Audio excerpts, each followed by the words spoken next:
আজকের এই ভিডিওতে আমরা দেখাবো কিভাবে আপনার বাবা দাদার নামে কোথায় কতটুকু সম্পত্তি রয়েছে, কিভাবে নিজেই একটি স্মার্টফোনের সাহায্যে বার করতে পারেন এবং আপনার যদি একটি কম্পিউটার বা ল্যাপটপ থাকে সেটির মাধ্যমে দেখতে পারেন। তো চলুন ভিডিওটি দেরি না করে শুরু করা যাক। কি রয়েছে আমি হাতে দেখাচ্ছি গুগল ক্রোম ব্রাউজারটি, ওইখানে ক্লিক করে ওপেন করে নেবেন।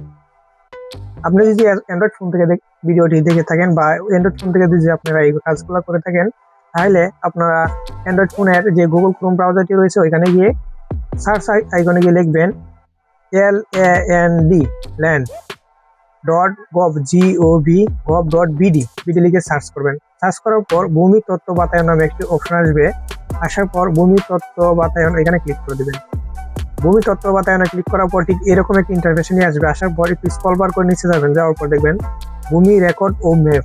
যেহেতু আমরা বাবা দাদার নামে কোথায় কতটুকু সম্পত্তি রয়েছে সেটা বার করব, সেই জন্য আমরা ভূমি রেকর্ড ও ম্যাপে ক্লিক করব।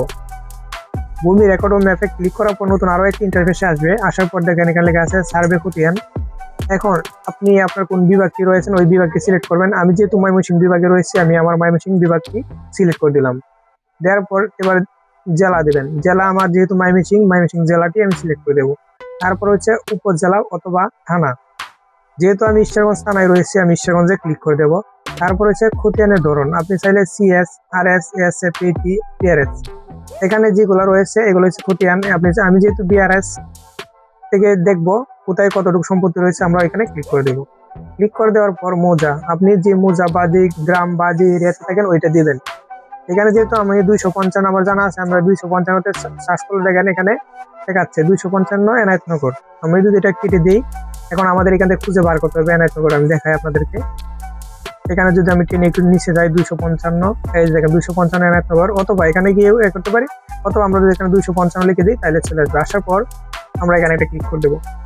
ক্লিক করার পর একটু লোডিং করে এরকম আসবে। দেখেন যতগুলো খতিয়ান আছে এখানে খতিয়ানগুলো রয়েছে। আমরা যেহেতু এই খতিয়ান জানি না বা ডাক নাম্বার জানি, কতটুকু সম্পত্তি আছে বা এগুলো জানি না, অথবা নাম দিয়ে কিভাবে জানতে হয়, তাহলে অধিকরত্ব অনুসন্ধান এই যে নামটি রয়েছে এখানে একটা ক্লিক করবেন। ক্লিক করার পর আপনার মালিকের নাম লিখে সার্চ করে ওখানে পাইতে পারেন, অথবা আমি যেহেতু আমার ডাক নাম্বারটা জানি, আমি এখানে ডাক নাম্বার 788 যে ডাকটি রয়েছে এখানে দেখবো খান নামে রয়েছে, এখানে আমরা ক্লিক করব।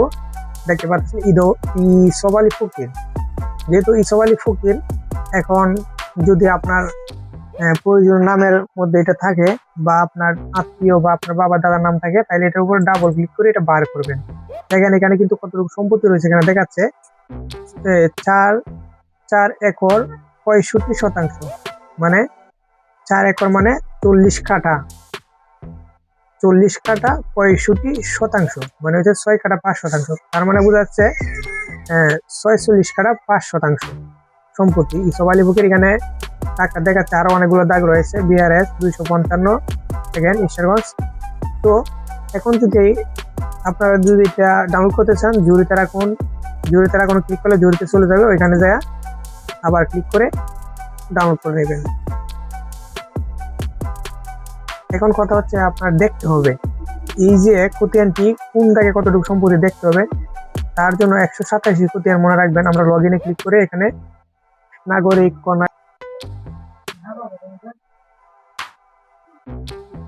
ভূমি উন্নয়ন খর নামে একটি অপশন রয়েছে, ভূমি উন্নয়ন খরে ক্লিক করব।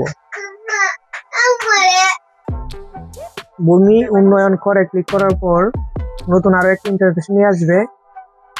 আসার পর আপনার খতিয়ান যে অপশনটি রয়েছে, খতিয়ান অপশনটি যেটা রয়েছে এখানে একটা ক্লিক করবেন। এখানে ক্লিক করার পর নতুন খতিয়ানের তথ্য প্রদান করতে ক্লিক করুন, এখানে একটা ক্লিক করে দেবেন। এখানে ক্লিক করার পর এই যে বিভাগ রয়েছে বিভাগগুলো সিলেক্ট করে দিবেন। আমি আমার বিভাগগুলো দিয়ে দিতেছি সিলেক্ট, সিলেক্ট করে দিলাম। দেওয়ার পর জরিপের ধরন আমরা এখানে ক্লিক করে, যেহেতু আমরা বিআরএস দেখবো, আমরা বিআরএস এ ক্লিক করে দেবো। তারপর এখানে খতিয়ানটা দিয়ে দেবো 187 খতিয়ান, যেহেতু চেক করবো আমরা খতিয়ান যাচাই ক্লিক করলেই নিচে চলে আসবে। দেখেন কোথায় কতটুকু সম্পত্তি রয়েছে। দেখেন ইসব আলী ফকিরের কতটুকু সম্পত্তি, 46 কাঠা 5% সম্পত্তি রয়েছে। কিন্তু ওইখানে কিন্তু আমরা দাগগুলো দেখতে পারি না, কিন্তু দাগে রয়েছিল। এখন কিন্তু এখানে সম্পূর্ণ দাগগুলো দেখাচ্ছে। দেখেন 767 দাগে রয়েছে 14%, রয়েছে আমরা 769 দাগে রয়েছে 1% বা 69 দাগে রয়েছে 10%। তারপর হচ্ছে 772 15%, 773 রয়েছে 41%, 774 রয়েছে 1 একর 36, 475 রয়েছে 12%। এবার মূল সম্পত্তিটা কোথায় কোথায় পুকুর কোথায় নামাই দিতে রয়েছে দেখেন। অবশিষ্ট খতিয়ানের দাগ অঞ্চল এখানে রয়েছে, শ্রেণী জমি শ্রেণী রয়েছে, খতিয়ানের দাগের অংশ কতটুকু পাবে, খতিয়ানের দাগ নাম্বার এই পাশে রয়েছে। তো এই ছিল আজকের ভিডিও। কিভাবে এখন যদি আপনি চ্যানেল থেকে ডাউনলোড করবেন, তো এরকম ভিডিও রয়েছে, এখান থেকে ভিডিওটি দেখে আসতে পারেন। তাছাড়াও যদি আপনাদের